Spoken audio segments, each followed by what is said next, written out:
In this episode, we bring everything together one last time, not by repeating definitions, but by locking in the 3 habits that make the AAISM mindset durable. Governance that stays real, risk management that stays honest, and controls that stay effective in daily operations. Finishing strong is not about cramming more facts into your head. It is about building a stable mental routine you can rely on when a scenario is messy, when pressure is high, or when a question tries to distract you with details. Governance is how you decide what is acceptable and who is accountable. Risk is how you decide what matters most and what to treat first. Controls are how you make those decisions real in architecture, data handling, validation, monitoring, and response. If you can narrate that triangle clearly, you can answer questions across tasks 1 through 22 with confidence, because you are reasoning from first principles rather than guessing. Before we continue, a quick note. This audio course is a companion to our course companion books. The first book is about the exam and provides detailed information on how to pass it best.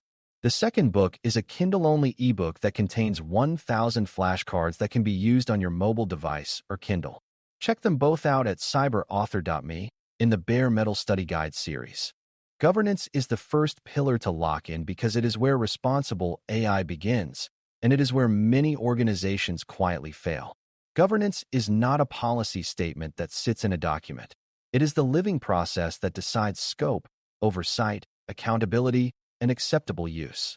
When governance is strong, teams know what they are allowed to build, what they must never do, and what evidence they must produce to justify trust. When governance is weak, teams build fast but inconsistently, creating shadow systems, unclear ownership, and surprise data flows that explode later. For exam purposes, governance is the answer category when a scenario is asking who approves, what rules apply, what boundaries exist, or what evidence leaders and auditors need. For real-world purposes, governance is how you prevent AI from becoming an unmanaged set of experiments that gradually touches sensitive data and high-stakes decisions without anyone explicitly agreeing to that risk. If you want to finish strong, commit to the idea that governance is the first move when the system's purpose and boundaries are still being defined. Privacy and ethics sit inside governance, and that is worth locking in because beginners often treat them as separate topics. Privacy is about controlling personal information across inputs, outputs, and user access, which means you think about what people type, what the model might reveal, and who can see prompts and logs. Ethical guardrails are about reducing harm while still meeting business goals, which means you define safe boundaries, fairness expectations, and responsible behavior instead of trusting the model's fluency. Both privacy and ethics become operational through controls like data minimization, retention limits, least privilege access, and risk-based oversight. If a scenario involves customers, personal data, sensitive topics, or fairness concerns, your first instinct should be to consider whether governance boundaries and guardrails are defined and enforced. A system can be technically secure and still unethical or privacy invasive, which is why these topics are not optional add-ons. Finishing strong means treating privacy and ethics as design requirements that must be defended with evidence, not as intentions that you hope will be honored automatically. The second pillar to lock in is risk management, because governance without risk thinking becomes rigid and unhelpful. Risk management is the discipline of identifying what can go wrong, assessing likelihood and impact, treating risks intentionally, and monitoring as conditions change. The exam often rewards risk-based reasoning because it mirrors how responsible professionals operate, especially in AI where uncertainty is unavoidable. Risk thinking helps you avoid 2 dangerous extremes: overconfidence that leads to unsafe deployments, and fear that blocks useful innovation. When you apply risk thinking, you decide where to use AI, where to limit scope, and where to require stronger oversight and validation. You also decide how vendor relationships and data pipelines change the risk picture, because AI often depends on external services and complex data flows.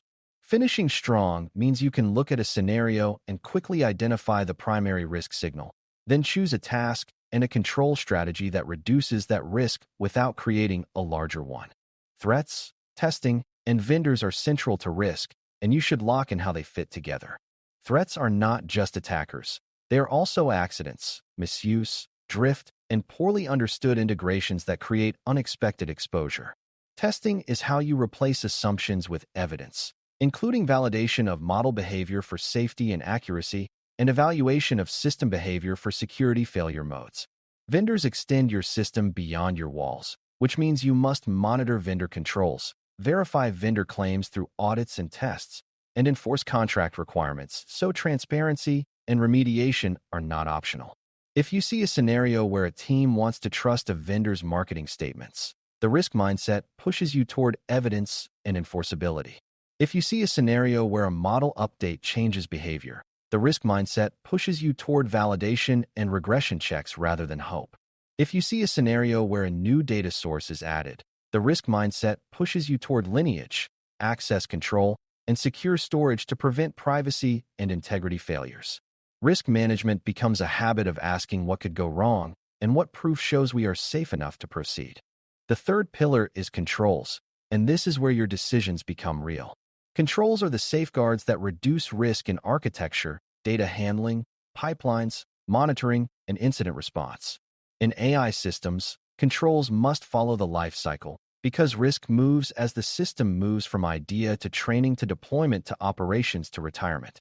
Controls include trust boundaries and data flows that make architecture clear, attack surface reduction that avoids unnecessary exposure, and protections for identity, secrets, and isolation that keep access and blast radius under control. Controls also include data pipeline safeguards like lineage, least privilege access, and secure storage, plus the special handling of embeddings, prompts, and inference logs as sensitive assets. Controls include model validation for safety, accuracy, and security failure modes, and controls include robustness testing and response when behavior becomes unpredictable. Finally, controls include continuous monitoring and connecting monitoring to incident response, so alerts lead to real action. Finishing strong means you can name these control families and explain why they exist, even when a scenario tries to distract you with surface details. A crucial control habit to lock in is ownership and evidence, because controls that cannot be owned and evidenced do not survive real operations. A control owner is the person or role accountable for keeping a control alive, and evidence is the proof that the control is operating as intended. Without owners, controls become everyone's job and therefore nobody's job, and drift sets in quietly. Without evidence, controls become claims, and audits and investigations become chaotic reconstructions. This matters across everything you learned, from vendor oversight to access control to monitoring to review workflows. If an exam question asks how to make a control durable, you should think about assigning ownership, defining evidence, and establishing review cycles that detect drift early. If a scenario involves repeated issues, you should think about whether evidence is missing, whether owners are unclear, or whether controls have not been tuned as models, data, and threats evolved. Finishing strong means you treat ownership and evidence as the glue that holds the entire program together over time. Human oversight and output review are also controls, and they are worth locking in because they often determine whether an AI system remains safe without destroying its usefulness. Risk-based human oversight ensures high-impact outputs receive stronger review and lower-risk outputs flow with lighter checks and sampling. Output review for trust and safety prevents harmful responses from reaching users, especially in customer-facing contexts, but it must be designed to avoid bottlenecks and review fatigue. Explainability supports oversight by making decisions defensible to leaders and auditors, and it helps reviewers act faster because they can see what influenced an output and what constraints applied. Robustness testing and response ensure unpredictable behavior is detected, contained, and learned from. Monitoring ensures drift and misuse patterns are noticed early, and incident response ensures those signals become action rather than noise. These pieces are not separate. They form an operational safety loop that keeps the system aligned with governance as real usage evolves. Finishing strong means you see that loop and can explain how each part supports the next. One of the best ways to lock everything in is to rehearse the order of operations you would follow in a new or changing scenario. You begin by clarifying purpose, boundaries, and accountability, because without those you cannot decide what acceptable use looks like. You then identify key risks, especially those related to privacy, safety, and misuse, and you decide which risks must be treated before proceeding. You design architecture with clear trust boundaries and data flows so you can place controls where they matter most. You secure pipelines so releases are repeatable and safe, then validate model behavior for safety and accuracy and test for security failure modes.